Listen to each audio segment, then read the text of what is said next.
আমরা নিজেরা তো অনেক কষ্টে আছি, অন্য মানুষের জন্য এত কিছু করার কি দরকার? নিজের কষ্টের কথা সবাই ভাবে, কিন্তু একজন অসহায় মানুষের পাশে কয়জনে দাঁড়ায়? কিন্তু আমরা কি বা করতে পারি? টাকা দিয়ে না পারলেও ভালো কথা দিয়ে পাশে দাঁড়াবো। সামান্য সাহায্য কারোর জন্য অনেক বড় হতে পারে।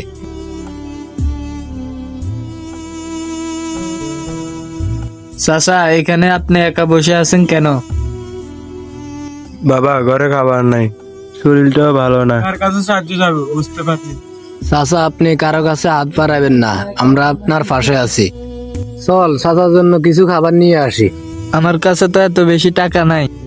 বেশি লাগবে না ভাই, আমরা দুজন একটু একটু করে দিলে হবে। চল দোকানে যাই।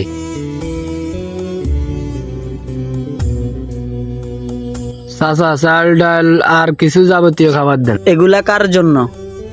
গ্রামের একজন অসহায় পরিবারের জন্য। তাহলে আমার পক্ষ থেকেও কিছু রইলো। চাচা, তাহলে আপনিও আমাদের পাশে আছেন।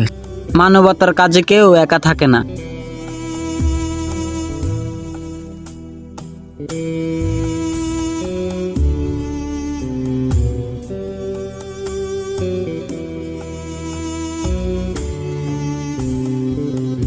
চল চাচার বাড়িতে নিয়ে দিয়ে আসি।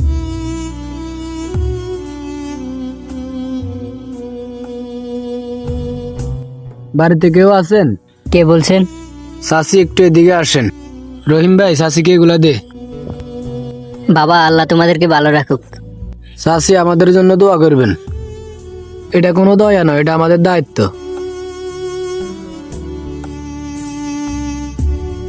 চাচার চোখে পানি। বাবা, আজ তোমরা শুধু খাবার দাওনি, আমাদের বাঁচার সাহস দিয়েছো। আমরা যদি একে অপরের পাশে দাঁড়াই তাহলে আমাদের গ্রামে কোনো অসহায় থাকবে না। আজ বুঝলাম মানবতা শুধু মুখের কথাই নাও। আপনি ধনী না হলেও একজন অসহায় মানুষের পাশে দাঁড়াতে পারেন।